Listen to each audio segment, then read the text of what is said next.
Thank you, Mr. Chair. First of all, let me apologize for my voice because I'm not very good with my health today. Distinguished colleagues, ladies and gentlemen, it's my pleasure to be to the Conference on Borders, Identities and Communities and the Situation After 1989 on these premises of the House of Arts and Culture in Berlin, and I'm very deeply grateful to Professor Paun, who is the Dean of the Faculty of European Studies in Babeș-Bolyai University. And I come in front of you first, let's say, in a double position. First, I came as an educator. I am teaching history for almost 35 years. Then, as a senior expert of the Council of Europe in history education, and I have to tell you that more or less I'm acquainted with the complexity of the educational system in post-1989 Europe.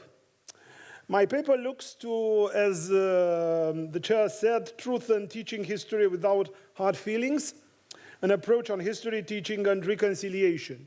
And I have to tell you from the very beginning that this is no coincidence that I'm going to talk about this topic in this city, which was for the entire Cold War a vivid and extremely tragic symbol of the Cold War, which is also presented or in a way showed as a topic of reinterpretation. Primul slide. First, let me tell you something in general, briefly in general. In the second half of the 20th century and the early 21st century, in a world full of challenges, and I'm talking about immigrant crisis, I'm going to say something about terrorism and the deep consequences. In a world where the European Union is obvious in a crisis, because in my opinion, Schengen is dying each day, the Schengen Agreement dies each day. In such a world, a very complex world, history is seen in a double perspective. First, as science, and this is the product of academicians, researchers in institutes and stuff like that. And second, school subject, teachers mostly involved. There is if we do not realize this difference, we are going to have a big problem about understanding 20th century history education. So history knew a huge change from the traditional history, wars, revolutions, historical characters, to the new history. It means economy, social studies, climate, fashion, mentalities. One of the major challenges for the present-day education in general, and for the history teaching especially, is, on the one hand, the eternal inquiry on the meaning of truth in history. The basic question is, what is truth in history? Whose truth are we going to present? Our truth or the general truth? But can we speak about the general truth? Universal, let's say, I quote, truth. On one way, this inquiry on the meaning of truth in history teaching, on the other hand, the role of history education in the formation of national and civic identity. There is a great and intensive debate on how certain truths must be tempered in the interest of promoting reconciliation and inclusion, for example, in some post-conflict societies. History teaching was never and is never simple, as the educator should constantly reflect on the teaching techniques. To be a history educator nowadays is not an easy job at all. Young people learn history from three major sources. Yes, there is a big issue which is the most important. You learn history from school, you learn history from family, but you learn history from media as well. Recently, I have read about the work of a history teacher in Buckinghamshire County in the United Kingdom, who decided to approach differently his history classes. That means teaching it backward, starting with the present day, because he said is more simple.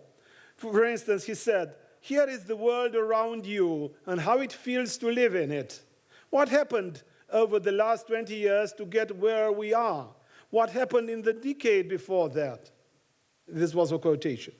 Unsurprisingly, the fiercest advocates of pros and cons of this technique were the parents, who thought his approach was almost crazy, and they criticized him with the headmaster. During many centuries, and it was not only in modern and contemporary history, but in the very recent history as well, peoples often got more or less into conflict. Many of these conflicts had deep historical, national, political, ideological, religious roots, and gave birth to well-known antagonisms. For instance, post-Soviet Russia, France and Germany, we had an excellent panel on reconciliation here. Poland and Germany, Northern Ireland or Ireland and Britain, Israel and Palestine, Serbs and Kosovars, Chinese and Japanese, Korean and Japanese, North and South Koreans, Pakistan and India. Let's think about the post-Franco society in Spain. We should go on, we can go on. After the collapse of communism in 1989, the European continent witnessed, unfortunately, not only new borders, the work for identities, but also re-emergence of nationalism, and even historical disputes, sometimes in a very violent way. For example, in former Yugoslavia, which brought to a tragic civil war in the 1990s. And we had here an example about Kosovo. As a result, next to the terms of democracy, respect of human rights, tolerance and mutual understanding, a hard and terrible reality erupted on the European scene. That of ethnic cleansing, intolerance, discrimination, hard populism, hate, even anti-Semitism.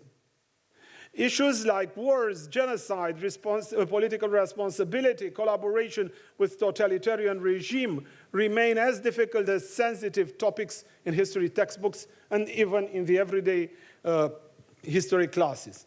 Next one. Let's focus in a moment about history teaching nowadays and post-conflict societies. What is the type of history students study in school nowadays? Mostly this is the school history version, which is the most appropriate to the national identity or profile of a certain country. It means the, I quote, official version offered by the state, which often forced the teachers to look for fostering identity building amongst their students. There are always we and not the others, and we always win, and the others were always enemies and sometimes oppressors. There is this division from the very beginning. This is a reality the young generation faces it often at school and even in their everyday life. In the divided societies, historical writings are strongly connected to the group's identities and have a strong and peculiar sense of victimizations. These writings are often contradictory, controversial, most susceptible to a simplified and biased presentation of the historical events. At the same time, there is a more or less legitimate request of victims or the other side that their sufferings should be reflected in the history textbooks. But this should absolutely do not lead to a new generation with fuel to prolong hate and willingness to fight. So how can we deal with the past? How can we deal with the past, especially when the past involves destruction, violence, terror, and many victims? This is a crucial issue for the societies still recovering from ethnic violent conflicts or political division, dictatorships, or civil wars. There is no pattern for teaching history, especially with or without hard feelings. In such cases, the official school history version is connected to be the main group's identities or even sense of victimization, which led to contradictions and controversies sometimes. That is why an urgent task concerns historical narratives, mostly included in all our history textbooks, which must be free and of any biased vision. To suspend history teaching in post-conflict countries is not an effective solution, as many young people are still traumatized as a result of these conflicts. Let me mention 4 questions about the future role of history education in these societies. What is the relationship between history education, memory, and the formation of national identity? Second, can history education help post-conflict societies become more democratic? 3, can history education reinforce truth-telling or promote belief in the rule of law? And finally, what relationship, if any, exists between educational reform and other transitional justice mechanisms, such as the Truth Commission? We know it mostly in Southern Africa, but there are more or less sometimes several ideas about such things, even in Europe. Tribunals, lustration, or even commemorations. As history education is nowadays a real and effective factor in the development of civic education or awareness, we can reflect to a very important question. It means how history of the recent violent conflicts are taught or presented to students and balanced with the support of positive narratives. This should be the basic issue of the history educators who can really contribute to justice and peace building. I'm sorry. I'm absolutely convinced school history can contribute to the main aspects of political reconciliation after such tormented periods of history.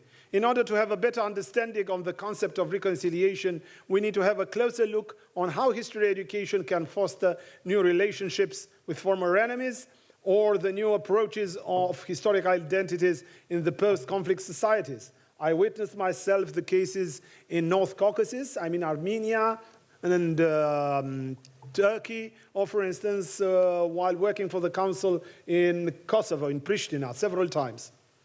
There are historians that argue school history content and teaching methodology can promote teaching history without hard feelings and long-term reconciliation by enhancing critical thinking, empathy skills, and even the ability to simplify, disagree about interpretations, as well as basic students' ability to approach the past, hoping to reconcile former conflicting pasts.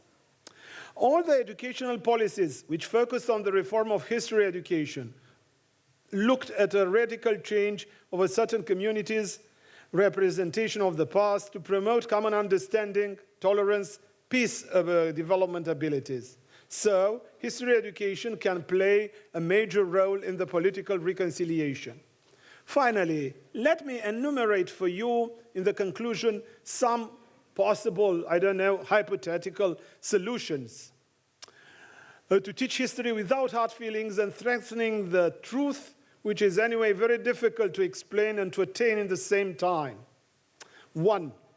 Schools are among the primary social institutions that transmit national narratives to the past, about the past. So history education can help both students and teachers become engaged and responsible citizens in a democratic society.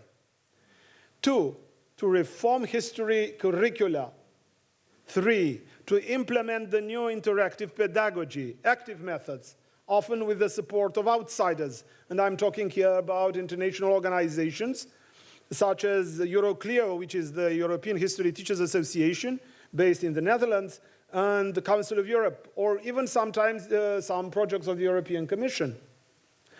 4, history should be taught in a way that inspires young people to believe in their own ability to effect positive changes in society and contribute to a peaceful and just future. 5, history education can encourage students to explore the various experiences of different groups affected by violence. 6, educational structural issues such as funding, access and equity, modern and efficient national examination plays also a fundamental role in post-conflict reconstruction. 8, history education should avoid marginalizing particular social or political and ethnical group, and on the contrary, to promote positive values. Next one, history education should support democracy and mutual respect for the other. In this way, I should call about the recommendation of the Council of Europe on the history of the others, image on the others. Next, the search for the new approaches to history education often takes place in situations where past violence that constitutes the subject of historical study still continues in different forms in present day. So you need a lot of empathy and skills to work about it. Next, Georg Eckart Institute for Textbooks in Braunschweig, Germany, provided the place for many roundtables or discussion on other times, completely hostile groups. And I remember a very interesting seminar on the Israelis and Palestinians, or Serbs and Kosovars. Finally, history projects attempting to explore middle path between extreme irreconcilable position provide a basis for hope.